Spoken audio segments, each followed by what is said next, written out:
espacio de entrevistas tenemos a Marcelo Córdoba, secretario de Pueblos y Nacionalidades, para hablar sobre el Día de la Interculturalidad y los eventos que se preparan para octubre. Secretario, muy buenos días. Primero coméntenos entonces, ¿qué es la interculturalidad? Para que la gente en casa lo pueda comprender. Sí, buenos días, muy amable, mucho gusto con todos. Mire, la interculturalidad es una propuesta conceptual que lo que procura es identificar relaciones de respeto entre distintos conglomerados humanos. Y obviamente esto pasa por la cotidianidad, es decir, pasa por todas las cosas que hagamos habitualmente en nuestra vida que tengan que ver con los procesos de socialización y endoculturación, o sea, nuestra vida dentro de la cultura. Y entonces, como nuestro país es diverso, con presencia de varios pueblos y nacionalidades, entonces se trata de un tema de convivencia. Hasta ahora, digamos, la convivencia ha sido como de espaldas entre unos y otros, incluso rehuimos del diálogo. Pero la construcción cultural, y por eso está puesta en la Constitución, es una cosa, es un sentido de respeto, de incorporación, de conocer las prácticas, las vivencias del otro, respetarlas y asimilarlas como propias.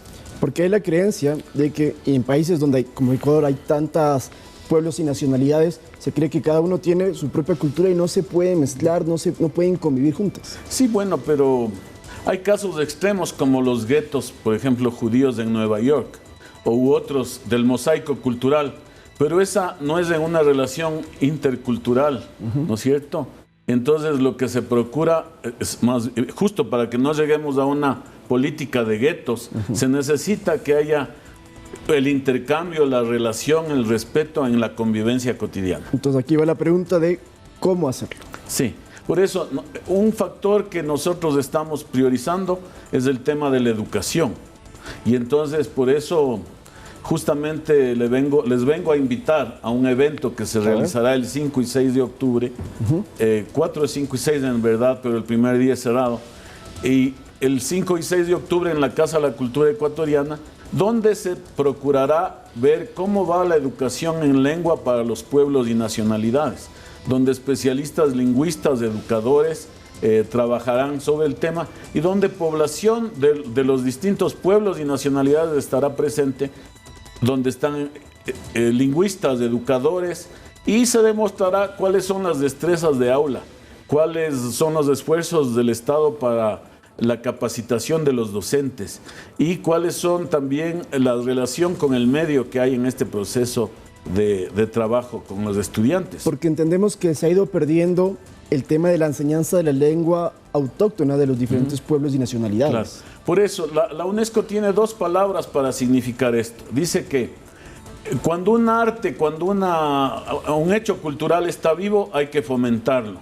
¿Ah?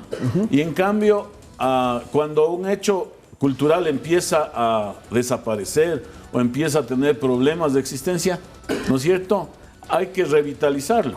O sea, podemos decir que aquí las lenguas propias de nuestro país están en peligro de extinción. No todas, pero y en varios niveles. Pero, por ejemplo, yo mismo me voy a meter al tema del censo. Comparando los datos del 2010 con los actuales, 23,000 niños han dejado de hablar en su propia lengua según los datos del censo. 23,000 niños. Entonces eso es muy significativo porque el esfuerzo que significa que vuelvan a aprender, ¿no es cierto? Pero para eso se necesita un esfuerzo de que los padres sigan hablando con los niños en la lengua, claro, de que las escuelas sigan educando en la lengua, es decir, que no sea un tema negativo, y de que el Estado capacite a los docentes para que puedan realizar esas funciones en lengua. Como esto, digamos, durante un tiempo largo se dejó de hacer en cuanto a la educación intercultural en el país, entonces reactivar este tema es muy importante.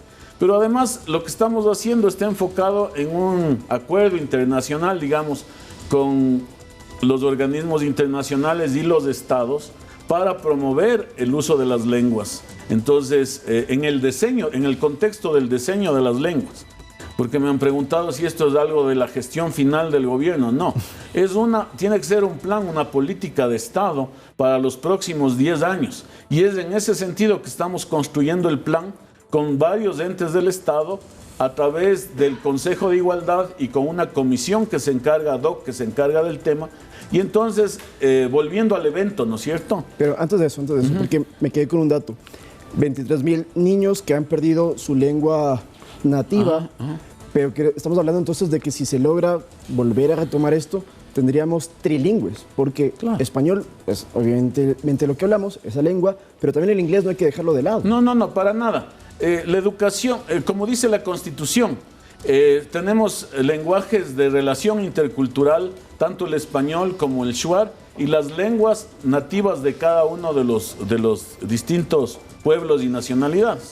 Entonces, obviamente, la educación en inglés también está bien, pero la cosa es que ni la educación en inglés no sea un pretexto para perder la cultura. Puede, a la vez de transmitirse en la propia lengua, transmitirse en otras lenguas el bagaje cultural de cada pueblo. Ahora sí, volviendo al evento, entonces ahí van a estar docentes y también se les va a capacitar y fomentar este Mire, tema. el evento va a ser muy interesante, se va a realizar en la Casa La Cultura. Tenemos previstos 30 stands de distintos temas didácticos, pedagógicos y artesanales. Y por otro lado tenemos para los 2 días un ciclo de conferencias de personas especializadas donde se podrá ver qué están haciendo cada uno de los especialistas y de los educandos en cada idioma. Entonces yo les invito, esto es un evento que durará desde las 8 de la mañana a las 5 de la tarde.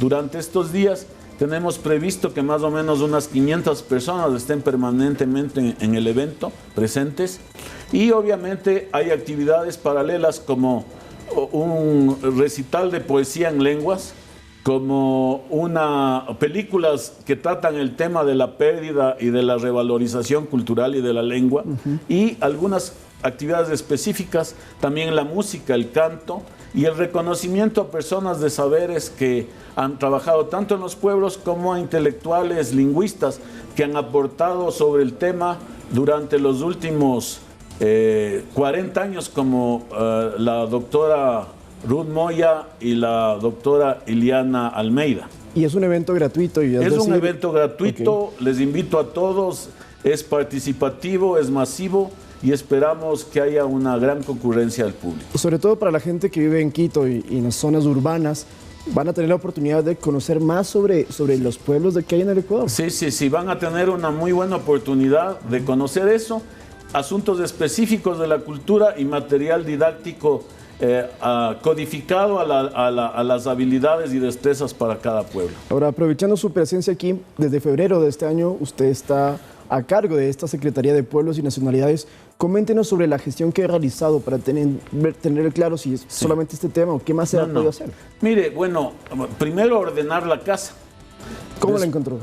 Totalmente desordenada, pero además con una política clientelar. Entonces yo lo que he tratado es tener una gestión técnica, ordenar las cosas, ordenar los procesos, y obviamente en ese sentido nosotros tenemos 2 líneas de trabajo. Una línea es la de acreditación de la personería jurídica de los pueblos y nacionalidades. Y ahí lo han criticado. Claro. Que están vulnerando los derechos de ciertos... Sí, pero en todo caso, en los 20 juicios que me han puesto, les he ganado todos por no haber vulnerado ningún derecho. Y por otro lado, en la línea de los proyectos, hemos implementado más de 60 proyectos de los que ahorita se puede ver resultados. Entonces la casa está ordenada, la gestión está ordenada, los recursos se han utilizado de una manera correcta, y además de eso hemos... mire, cuando los problemas de legalidad para los pueblos y nacionalidades no han estado claros en el país, se producen muchos problemas incluso con el mismo Estado, con el mismo gobierno. Puedo decir que de momento todos los problemas están arreglados. Y usted es el primer secretario de Pueblos y Nacionalidades no indígena, además, por cierto, ¿no? ¿Eso le ha generado algún tipo de conflicto quizás con la CONAIE? No, en realidad no, porque, bueno, disculpen que lo diga, pero por mi trayectoria personal, o sea, por lo menos saben que he estado en la gestión durante los últimos 40 años y no me han podido encontrar un solo detalle que no sea adecuado. Ahora sí, para terminar, 12 de octubre es el Día de la Interculturalidad en el Ecuador. ¿Qué se prepara también desde su secretaría para esa fecha? Sí, bueno, este es un evento relacionado en ese sentido, pero aprovecho para aclarar. antes se hablaba del Día de la Raza, Sí. pero desde que sabemos que hay fenotipos y no razas, por suerte no se puede seguir hablando del tema de la raza. Y entonces obviamente hay otros valores y principios que la sociedad necesita, como la plurinacionalidad, que es el reconocimiento de la existencia de varias nacionalidades, y la interculturalidad, que es la relación entre los distintos miembros, como O ya sea, hemos hablado. no hay que decir, obviamente, raza, sino que hay que utilizar la palabra autonacionalidad. No, la verdad es que lo que sabemos es que hay fenotipos, o sea, una persona es de un fenotipo específico. Sí. Pero razas, desde todo el avance de la genética, ya no podemos hablar de eso. Razas son los animales. Sí, Muy bien, bueno, con eso entonces le agradecemos a Marcelo Córdoba, secretario de Pueblos y Nacionalidades, con la invitación una vez más para que el 5 y 6 de octubre, en la Casa de la Cultura, este gran evento para conocer sobre las lenguas que se están perdiendo en el país. así es. Le agradecemos mucho Muy entonces, amable, secretario. muchas gracias por su tiempo. Con esto nos vamos a una pausa y volvemos con más información aquí en Noticias 7.